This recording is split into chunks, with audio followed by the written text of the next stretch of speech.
Calvin Jones here, Park Tool Company with Tilford Tuesday. Tech Tuesday. Actually, we're here this week with Steve Tilford. Steve is in the Mountain Bike Hall of Fame. Steve is a Masters cyclocross and mountain bike world champion. Numerous teams, world championships, and started racing. What year, Steve? 74. 74. What I like about this, besides Steve being a former boss, is that he has gone continuously since 74. He's started the 5-speed, he's seen the 6-speed, that fancy 7-speed, all the way now to 11. So we thought we'd spend a little time talk about some equipment and some changes through the years. To get down to the really important things with our audience here, what they really want to know, they want to know the real dirt, the most important thing. How many bikes you got? Dozens, if not more. Dozens. I'm not much into selling them. I mean, they devalue so quick and you get an attachment to them and, you know, and next thing you know, you got a new bike and that one just goes into the basement, you know? It's like, there's not quite to the hoarding status yet, but it's a little overkill. Yeah. How much of your quiver is carbon fiber? None.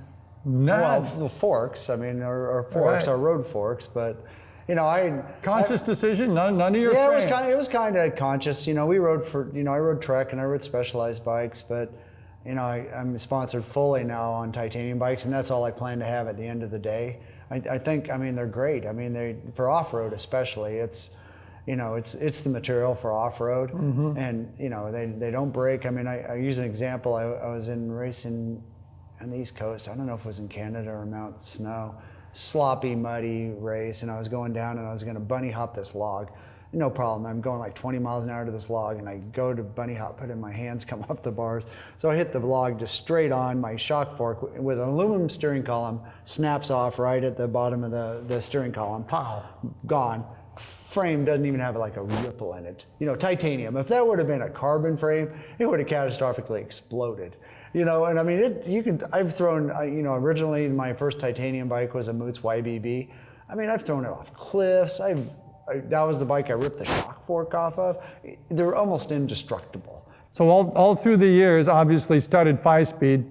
Now you've got possibly 11-speed, a lot more gear choices. That's a good thing? 11's better than 5.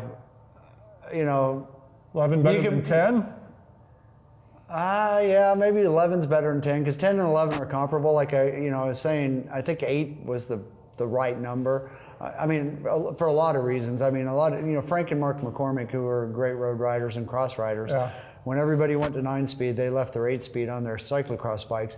And I noticed when we went from 8 to 9, especially in mountain biking, we ended up with a lot more crud in our cassettes. You know, we ended up with a lot more, piece of grass. They got clogged up a lot easier, you know. But I'm not a big guy of like, I don't like to have the newest and the greatest always.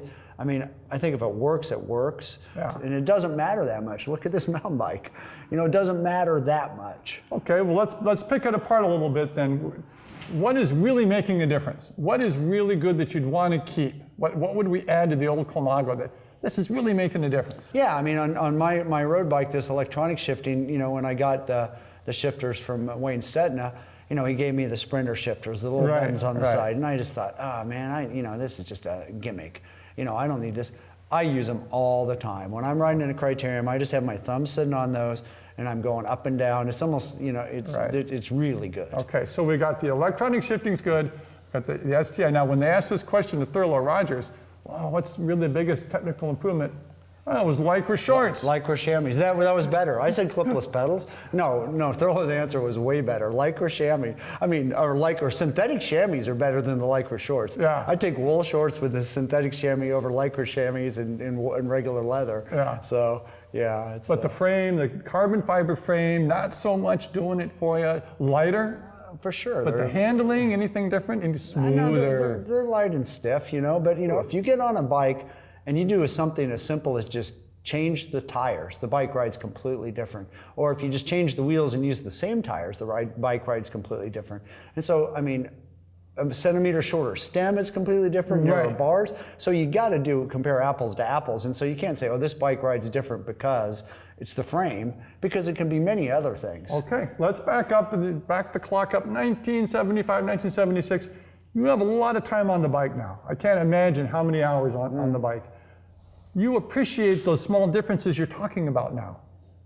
How long did it take, and when did you really get to notice the subtlety there? When did that really come It to kind of you? hit me like just a flood. When I was riding for Michael, I was riding my Colnago, and he was sponsored by Raleigh, and he sent me a 753 Raleigh. Yeah. And so I had the Raleigh build up, and then I had my Colnago build up, and I went out to some criterium in Long Beach or California, and I flatted my Colnago, and my Raleigh I flatted my Raleigh because I was riding, Raleigh, and my Colnago was in the pit.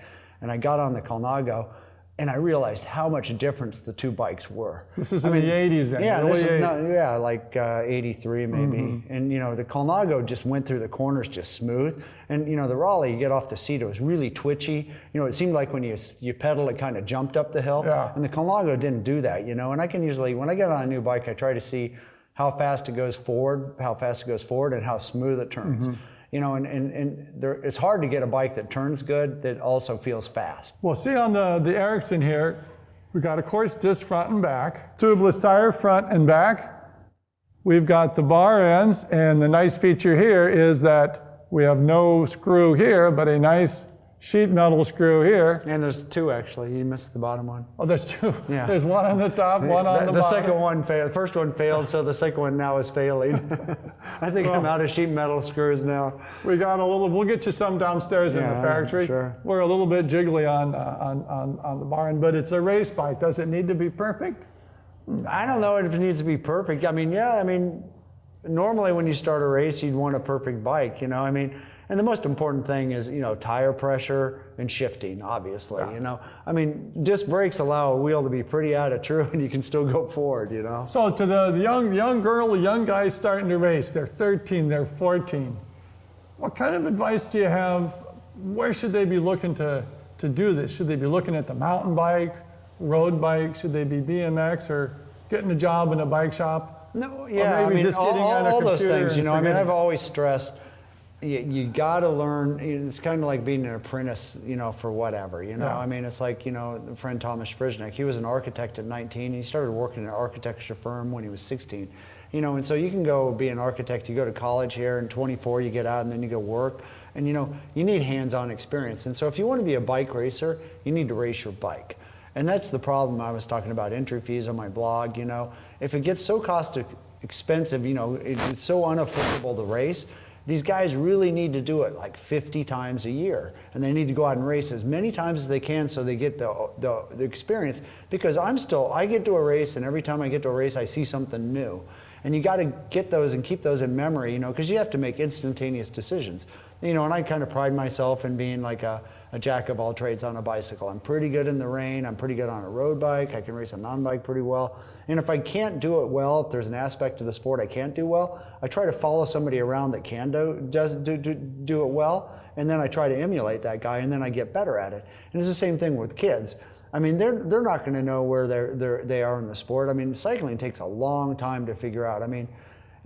Lance didn't win a Tour de France till what? He was like 26 or something, So you got to be in the sport 4 or 5 years. It's not like you just, all of a sudden you're just a good runner and you're a good runner. You might be the best athlete in the world and you can't win a bike race. And so you just got to go out there and pay your dues, and you got to live the life. And you'll find out your niche, and that's the coolest thing about the sport. You don't have to be like American. You don't have to be 6'4" and weigh 210 pounds to be a bike racer. You can be a little short guy that's light. You can be a tall guy that's light. You can be a tall guy that's heavy. Eventually, the sport has a segment that will get this, accept the student. So thanks for coming. Appreciate you stopping by Park Tool. Yeah, always a pleasure. I've Good luck always in your wanted to come season. by. Yeah. Well, good. Thanks.